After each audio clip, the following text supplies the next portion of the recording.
मैं इस वक्त येरवाड़ा जेल के सामने खड़ी हूँ और आपके सामने जो पुलिस वैन गई है उसके अंदर एक खूंखार अपराधी दिलावर था। दिलावर 6 बार पुलिस की गिरफ्त में आ चुका है और 6 बार फरार हो चुका है। हिंदुस्तान के 6 जेलों की कड़ी सुरक्षा को उसने नाकारा साबित किया है। पर येरवाड़ा जेल के वरिष्ठ जेलर संतोष चौहान ने यह दावा किया है कि दिलावर की बाकी जिंदगी इसी जेल में गुजरेगी। इस जेल का रिकॉर्ड है कि आज तक कोई भी कैदी इस जेल से फरार नहीं हो सका है।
ये कीचड़ तो बारिश के पानी में धुल जाएगा दिलावर, लेकिन तुम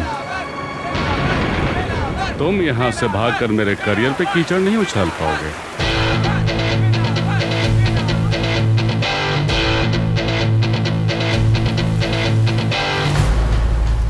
जेलर, तुम पिंजरे में बंद परिंदे को उड़ने की चुनौती दे रहे हो। पिंजरे में बंद शेर को तो चूहा भी अंगूठा दिखा लेता है। पिंजरा खोलो, फिर आंका जाए कि तुम्हारे दावे में कितना दम है और हमारी जुर्रत में कितना जोर। ये बेड़ियां तो तुम्हें यहां लाने के लिए पहनाई गई थी दिलावर। ए, खोल।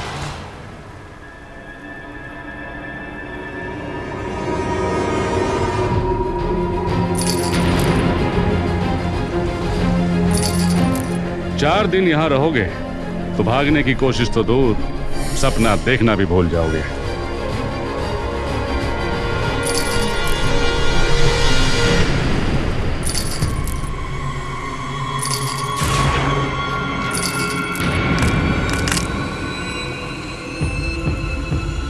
चार दिन? इतना सब्र दिलावर में कहां जेलर साहब। वो तो बस आपको यहाँ आदाब कहने आया था और बस क्या?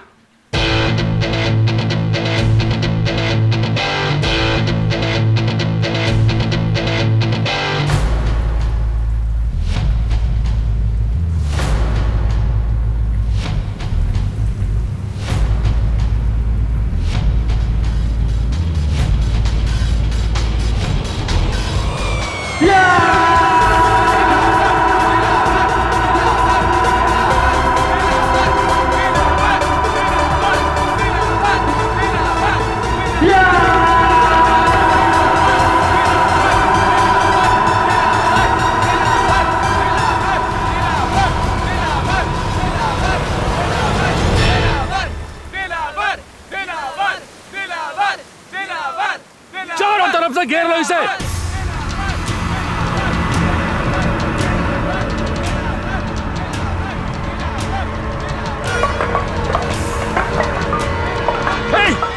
क्या है तुम लोग? फायर!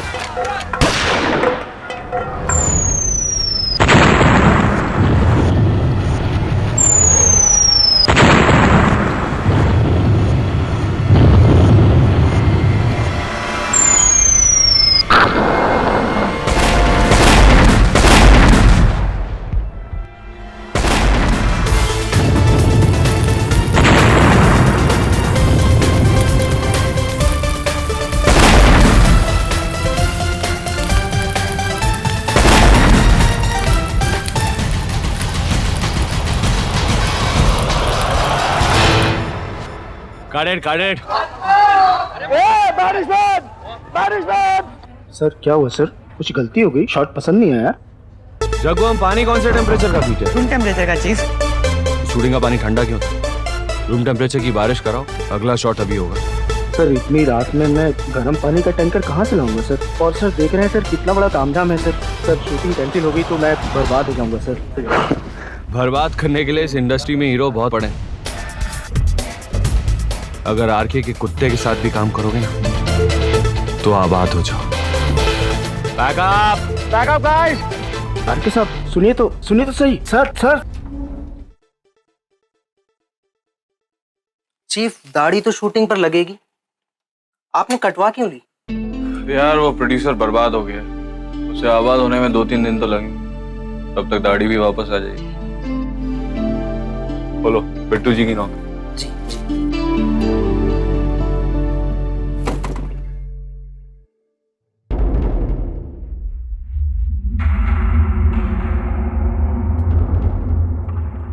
बोलिए बिट्टू जी।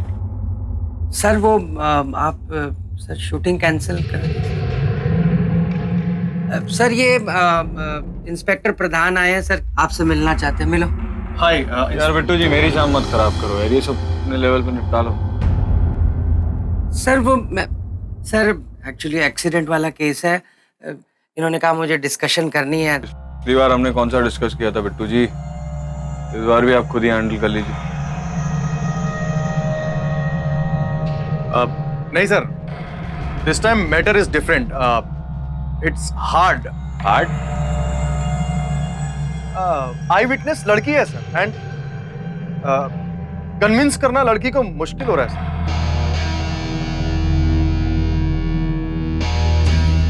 आई विटनेस लड़की है? यस। और लड़की तुमसे कन्विंस नहीं होती? No, I can. होगी कैसे?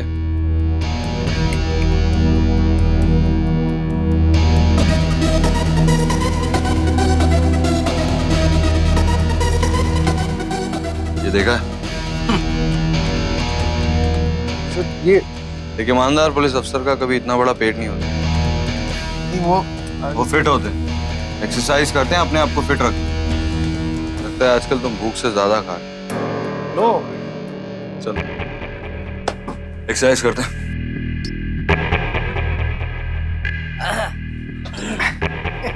मजाक कर रहे हैं सर, ही इज जोकिंग।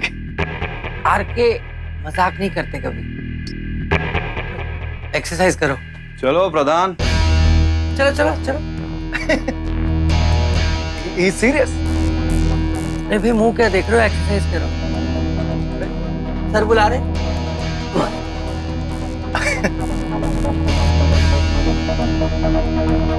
शक्ल क्या देख रहे हो? पुशअप्स। आपके सामने। करो।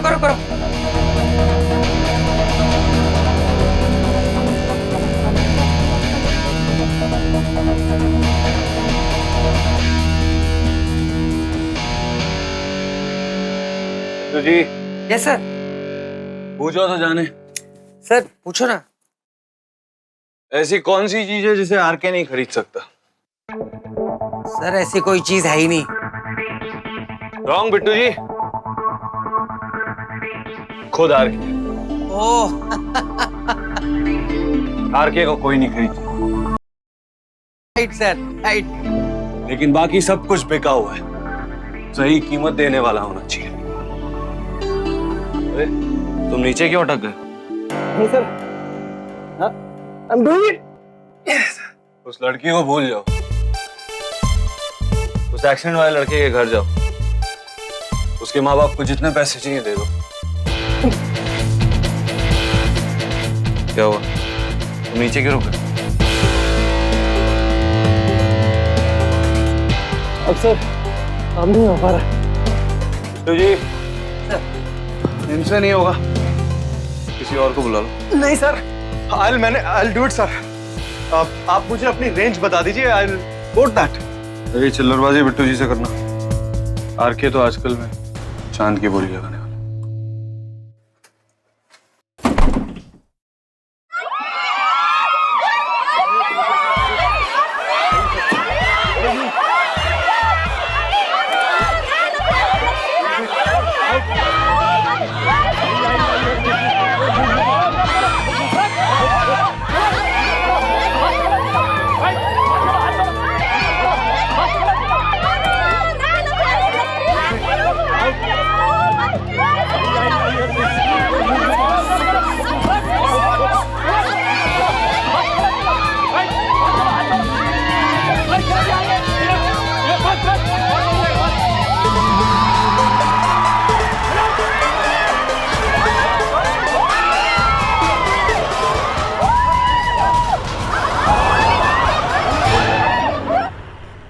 हाँ माँ, पता है, लेफ्ट लेग और राइट हैंड दोनों में मेजर फ्रैक्चर।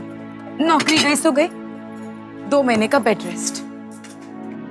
हे भगवान, तू जितना उसके बारे में बोल रही है ना, मुझे उतना ही बुरा लग रहा है।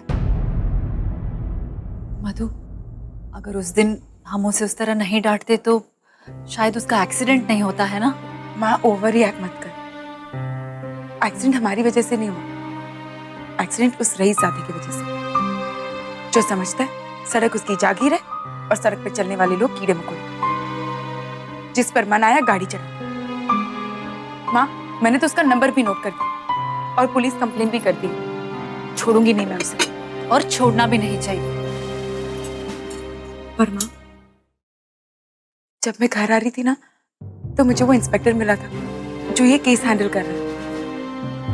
वो मुझे कह रहा था, मैडम आप नहीं जानती है गाड़ी किसकी है, केस वापस ले लो। पर मैंने तो तभी सोच लिया, उसे सजा दिला करूंगी।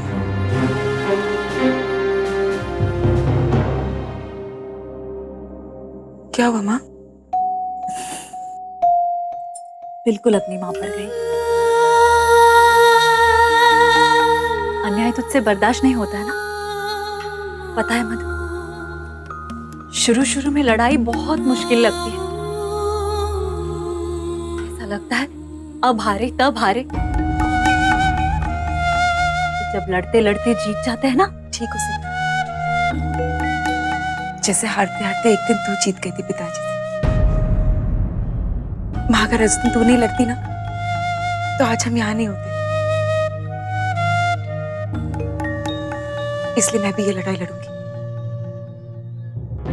कम से कम इस केस के बाद उस आदमी को पता तो चले कि शराब पीकर गाड़ी चलाने से क्या होता है। और माँ, उस लड़ाई में तू अकेली थी, पर इस लड़ाई में तो तू मेरे साथ है ना? हाँ, मैं तेरे साथ हूँ।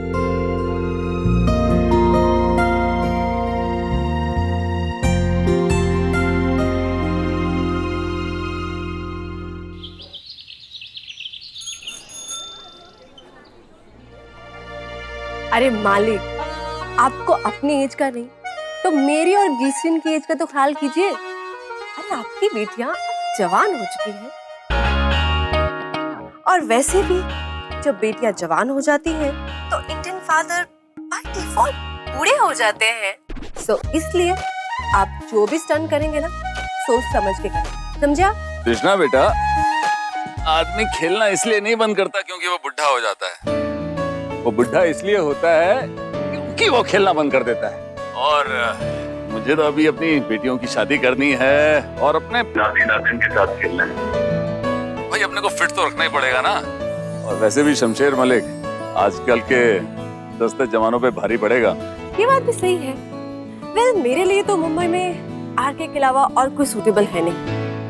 लेकिन हाँ, अपनी ग्लिसरीन की नजर में एक लड़का आया था, लेकिन अफसोस उसने दिल तोड़वाने की बजाय अपना left leg and right hand तोड़वा लिया।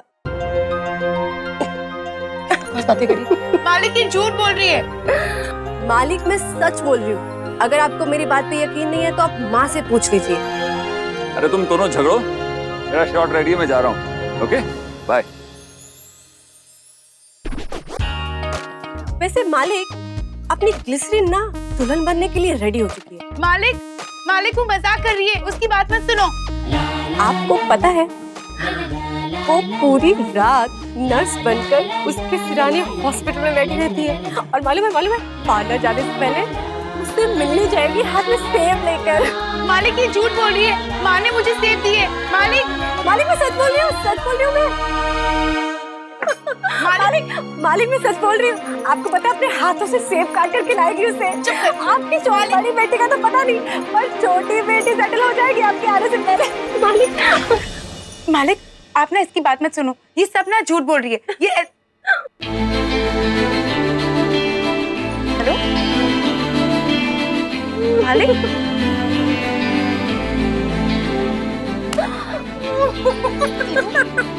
तो ये बकरा बनाना कब बंद करेगी? छोटी बहन बड़ी बहन की कान नहीं पकड़ती। छड़। वैसे ग्लिसरीन, एक बात तुझे माननी पड़ेगी, वैसे कोई ना कोई बात तो जरूर है उस लड़के में, वरना तू अपनी दीदू की तरफ ध्यान ना दे, ऐसा हो नहीं सकता। दीदू, तू ऐसा क्यों बोल रही है? ग्लिसरीन, मैंने अपना हेयर कलर चेंज किया, तूने ना तो नोटिस किया ना उसके बारे में कुछ बोला। अच्छा, तो ये बात है।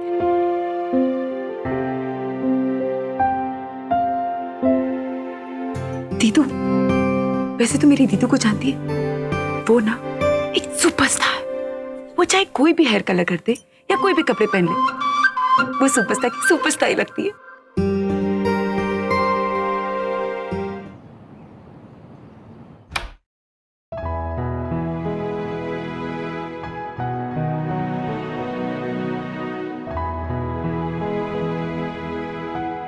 मुकुंद, मुझे लगा था तुम यहाँ अपना हाथ पैर ठीक कराने आए हो। ये क्या कर रहे हो? शेविंग करवा रहा है। अरे बोलो मत यार, कट जाएगा। पर ये करने की जरूरत क्या है? अरे मेम साहब, सुबह 7 बजे से घंटी बजा बजा कर पीछे पड़ गया। मैंने कहा भी एक दिन की शेव पर क्या शेव करूं? अरे पीछे ही पड़ गया मेरे। जल्दी करो जल्दी करो, लोग आने शुरू हो जाएंगे। लोग आना शुरू कर देंगे? कौन लोग? शायद आपके बारे में ही बात कर रहा होगा।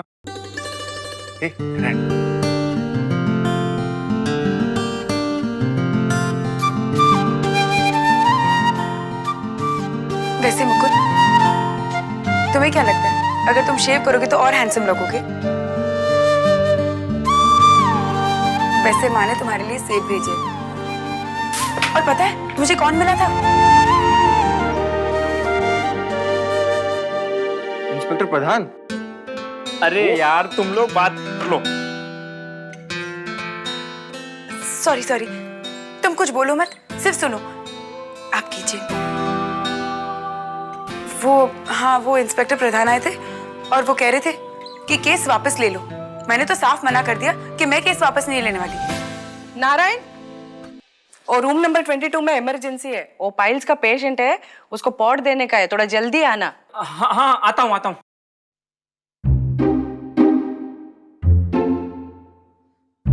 क्या करना?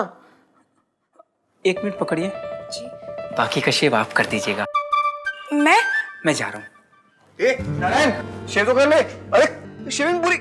नारायण, हॉस्पिटल है।